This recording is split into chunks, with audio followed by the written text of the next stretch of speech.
ભાજપની બી ટીમ એવા આમ આદમી પાર્ટીના નેતાઓ, એટલે આપણામાં સાદી ભાષામાં કહીએ કે બેગાની શાદી મેં અબ્દુલ્લા દેવાના, એવી વાતો વિચારો છેલ્લા કેટલાક દિવસથી કરે છે. મીડિયાના માધ્યમથી પ્રદેશ કોંગ્રેસ સમિતિના ભવનથી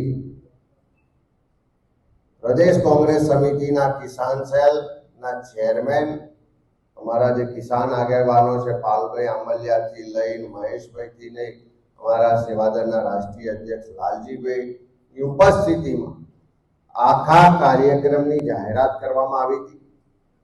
જ્યાં જ્યાં જબરજસ્તી ખેડૂતના ખેતરમાં વીજ પુલ નાખવામાં આવે છે, જ્યાં જ્યાં ખોટી જમીન માપણી થાય છે, જ્યાં જ્યાં ખાતર નથી મળતું, ડુપ્લિકેટ બિયારણના પ્રશ્નો આવે છે, ખેડૂતોના પ્રશ્નો આવે છે, આજે નહીં પહેલે દિવસથી કોંગ્રેસનો આગેવાન, કોંગ્રેસનો કાર્યકર અને કોંગ્રેસ પાર્ટી એના માટે લડી છે, એના માટે બોલી છે. વિધાનસભા હોય કે પાર્લામેન્ટ હોય, એના માટેના મુદ્દા ઉઠાવીને રજૂઆતો કરી છે. આ પ્રદેશ કોંગ્રેસ સમિતિના કિસાન સેલ અને અલગ અલગ ખેડૂત સંગઠનોની જે હિતરક્ષક સમિતિ હતી, એમણે સંયુક્ત રીતે 15મી જૂનનો કાર્યક્રમ આપ્યો, કિસાન અધિકાર ટ્રેક્ટર યાત્રા. આખા ગુજરાતમાંથી કોંગ્રેસના આગેવાનો, કાર્યકરો પણ એના સમર્થનમાં આવ્યા, આખા ગુજરાતમાંથી ખેડૂતો પણ આવ્યા.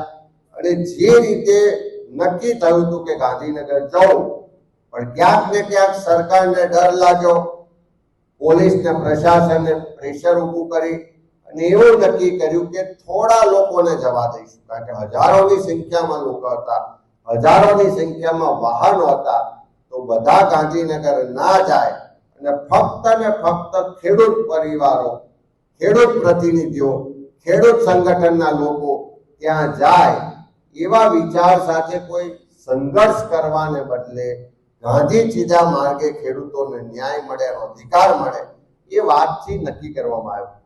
અને એ સંજોગોમાં કોઈ પણ જાતના આમંત્રણ વગર, કોઈ પણ જાતની એમની મહેનત વગર કોંગ્રેસ પાર્ટીના બેનર હેઠળના કાર્યક્રમમાં આમ આદમી પાર્ટીને ભાજપના કેટલાક નક્કી કરેલા લોકો, જેનો એજન્ડા જ હતો કે આ કાર્યક્રમ, આ યાત્રાને ડિસ્ટર્બ કરવાની, પોલીસની હાજરીમાં સવારથી જાણ કરવા છતાં ડિસ્ટર્બ કરવા માટે આ આમ આદમી પાર્ટીને ભાજપના લોકો આવે છે.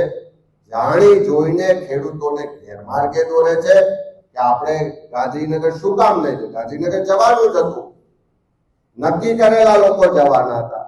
અમે કોઈ રાજકીય આગેવાનો નહીં, પણ ખેડૂત પરિવારના જે વિક્ટીમ પરિવાર છે એ લોકોને જવાનું હતું, ખેડૂત પ્રતિનિધિઓને જવાનું હતું, ખેડૂત આગેવાનોને જવાનું હતું.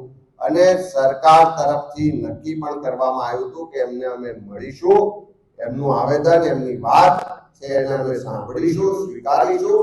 આખો કાર્યક્રમ નક્કી હતો, પણ એક નક્કી કરેલી સ્ટ્રેટેજીના ભાગરૂપે આપના લોકોએ કાર્યક્રમ ડિસ્ટર્બ કર્યો. અને હવે જુદી જુદી વાતો કરે, પણ ગુજરાતના ખેડૂતો પણ જાણે છે, જે યાત્રામાં આવ્યા હતા એ પણ જાણે છે કે આ ઉશ્કેરણી કરી ખેડૂતોને ગેરમાર્ગે દોરીને કાર્યક્રમ ડિસ્ટર્બ કરવા માટેનું એક સુનિયોજિત કાવતરું હતું, એ લોકો ખુલ્લા પડી ગયા છે. અને હજુ ફરી કહું છું કે આ આખો કાર્યક્રમ કોંગ્રેસ પાર્ટીના કિસાન સેલના બેનર હેઠળ હતો.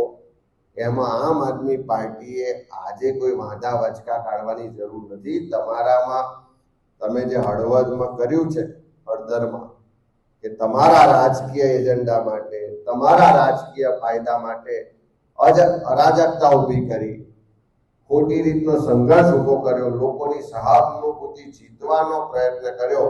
અને શું શું થયું એ તો કદાચ કોઈ રાજુ કરપડાને જઈને પૂછે કે કેમ જેલમાં રાખતા હતા, કેમ ખેડૂતોને જેલમાંથી છૂટવા નતા દેતા, કે ખેડૂતો જેલમાં રહે, અને એની સિમ્પથી એમને રાજકીય પાર્ટી તરીકે મળે, એવું જે એમનું કાવતરું હતું એ પણ ખુલ્લું પડી ગયું છે, એ પણ ખુલ્લા પડી ગયા. કોંગ્રેસ પાર્ટીનું આજે પણ કમિટમેન્ટ છે કે જ્યાં પણ ખેડૂતના ખેતરમાં જબરજસ્તીથી વીજ પોલ નાખવામાં આવશે, જ્યાં પણ અન્યાય અત્યાચાર કરવામાં આવશે એનું વળતર નહીં મળે એનો અવાજ બનવાનું કામ કોંગ્રેસ પાર્ટી કરશે.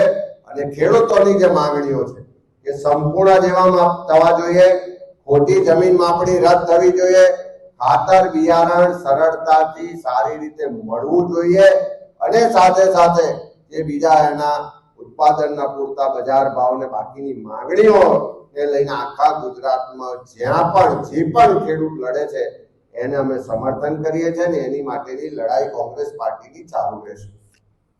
Thank you.